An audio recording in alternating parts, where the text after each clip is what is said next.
Hydroponics तकनीक से टमाटर की खेती, कम पानी में ज़्यादा उत्पादन, यानी हाइड्रोपोनिक टोमेटो फार्मिंग।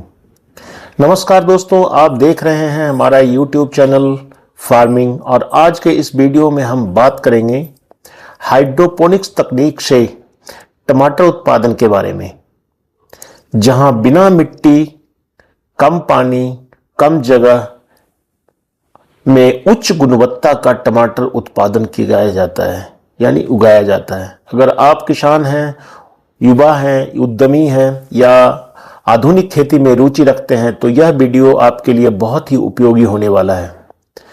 वीडियो का अंत तक जरूर देखिए, क्योंकि आज हम जो बात करेंगे वो है एक नई तकनीक जो आजकल काफ़ी प्रचलन में है, वो है हाइड्रोपोनिक्स तकनीक। हाइड्रोपोनिक्स एक्चुअली है क्या? एक ऐसी आधुनिक तकनीक है ये जिसमें पौधे को मिट्टी के बिना ही उगाया जाता है। इसमें पौधों की जड़ों को पानी में घुले पोषक तत्व, क्ले बॉल, कोकोपीट, परलाइट जैसे माध्यम में पोषण दिया जाता है। इस तकनीक में मुख्यतः जो हम कह सकते हैं कि पानी की बचत होती है, रोग कम लगते हैं और उत्पादन ज़्यादा मिलता है। हाइड्रोपोनिक्स में टमाटर क्यों? अगर यह प्रश्न उठता है, कई बार किसान सोचते हैं कि हाइड्रोपोनिक्स में टमाटर ही क्यों, तो अब सवाल आता है कि टमाटर ही क्यों। तो हम चूंकि टमाटर की बाजार में हमेशा मांग बनी रहती है और एक तरह से सब्जियों में यह हाई वैल्यू क्रॉप माना जाता है।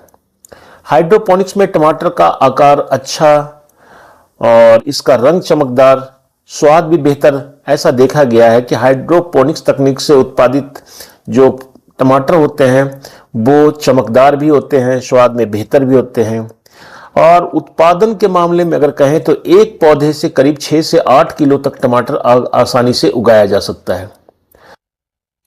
अगर हम हाइड्रोपोनिक्स में जो सिस्टम काम करते हैं उसमें मोस्टली जो NFT सिस्टम है, जिसमें पोषक घोल जो है, जिसको न्यूट्रिएंट सॉल्यूशन कहते हैं, पाइप में बहाया जाता है और छोटे पौधे के लिए ये अच्छा रहता है, जैसे लेट्यूस, धनिया वगैरह, पालक के लिए।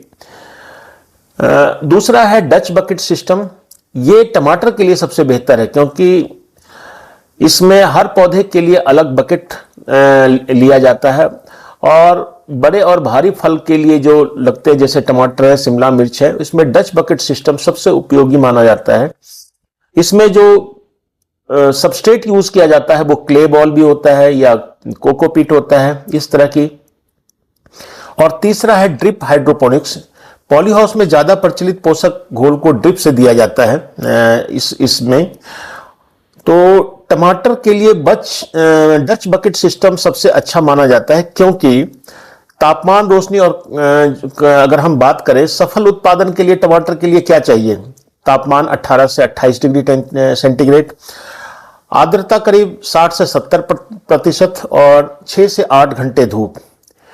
इसलिए हम कह सकते हैं कि पॉली हाउस या नेट हाउस जो है वो टमाटर उत्पादन के लिए बहुत ही उपयुक्त होते हैं। कभी कभी ऐसा देखा गया है कि ज्यादा गर्मी हो जाए पॉली हाउस के अंदर या ज्यादा ठंड हो जाए तो कभी कभी फूल गिरने की समस्या भी आ सकती है। अगर आप पॉली हाउस में या हाइड्रोपोनिक्स में टमाटर उगाना चाहते हैं तो इसकी पौध को तैयार करना पड़ता है और इसकी रोपाई करनी पड़ती है। इसमें हाइब्रिड टोमेटो या चेरी टोमेटो का किस्म मोस्टली चुना जाता है। ट्रे में कोकोपीट रख करके उसमें इस प्रो ट्रेज में नर्सरी तैयार की जाती है और 20 से 25 दिन के पौधे की रोपाई के लिए तैयार समझा जाता है और इसी की रोपाई की जाती है।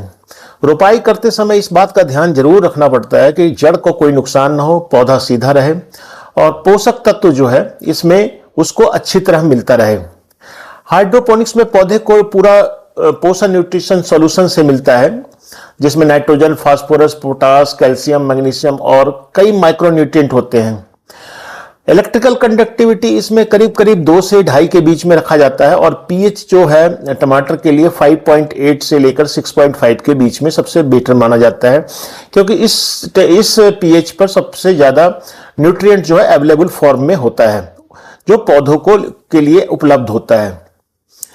पोषण संतुलन अगर सॉल्यूशन का बिगड़ेगा, जो घोल है, तो फल फटने या ब्लॉसम एंड ड्रॉट की समस्या कभी कभी टमाटर में देखी जाती है। फूल परागन और सहारा देने के लिए अगर हम बात करें तो फूल आने का पे हल्का सेकिंग करना पड़ता है ताकि इसमें पॉलिनेशन हो जाए इसके फूल में।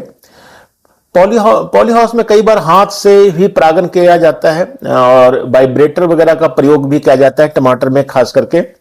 पौधे को हम रस्सी या तार के सहारा देते हैं ताकि पौधा टूटे नहीं और फल भी अधिक संख्या में लगे। जहां तक रोग और कीट प्रबंधन की बात है तो हाइड्रोपोनिक्स में रोग कम होते हैं, फिर भी पाउडरी मिल्ड्यू जैसा रोग इसमें देखा गया है और कभी कभी लीफ माइनर व्हाइट फ्लाई का भी प्रकोप इसमें हाइड्रोपोनिक्स में हो जाता है पौधों में, लेकिन जड़ से संबंधित बीमारियों की समस्या काफी कम रहती है। इसके लिए आपको साफ पानी का प्रयोग हर समय करना चाहिए।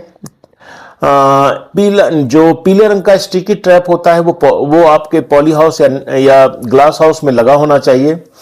और नीम आधारित जो आपका इंसेक्टिसाइड है जैसे अजाडिरेक्टिन वगैरह, उसका प्रयोग बीच बीच में करते रहना चाहिए। लागत और उत्पादन और मुनाफा की अगर बात करें तो 100 पौधे से करीब अगर टमाटर लगाते हैं तो 6 क्विंटल से लेकर 8 क्विंटल तक टमाटर के उत्पादन हो जाता है 100 पौधे से। और अगर अच्छी देखभाल की जाए तो इसका रेट 25 से 30 रुपए पर केजी तक मिलता है।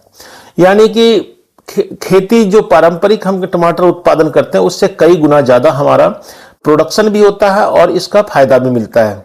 तो दोस्तों, हाइड्रोपोनिक्स तकनीक से टमाटर उत्पादन जो है हमारे भविष्य की खेती है, जहां जिसके पास अगर कम जमीन है या जमीन ना के बराबर है, कम पानी है और वो चाहता है कि अधिक मुनाफा एग्रीकल्चर से, कृषि से कमाएं, तो इस तकनीक को जरूर अपना सकते हैं।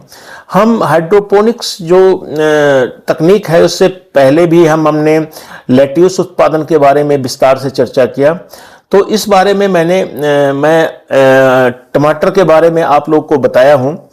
आप चाहे तो हमारे चैनल को सब्सक्राइब, लाइक करें, इस चैनल को सब्सक्राइब करें और ये अधिक से अधिक अपने दोस्तों के बीच में शेयर करें। तो किसान भाइयों, आज हमने हाइड्रोपोनिक्स तकनीक से टमाटर उत्पादन के बारे में आपको बताया। अगर आपको जानकारी अच्छी लगी तो प्लीज लाइक करें, शेयर करें और सब्सक्राइब करें। धन्यवाद।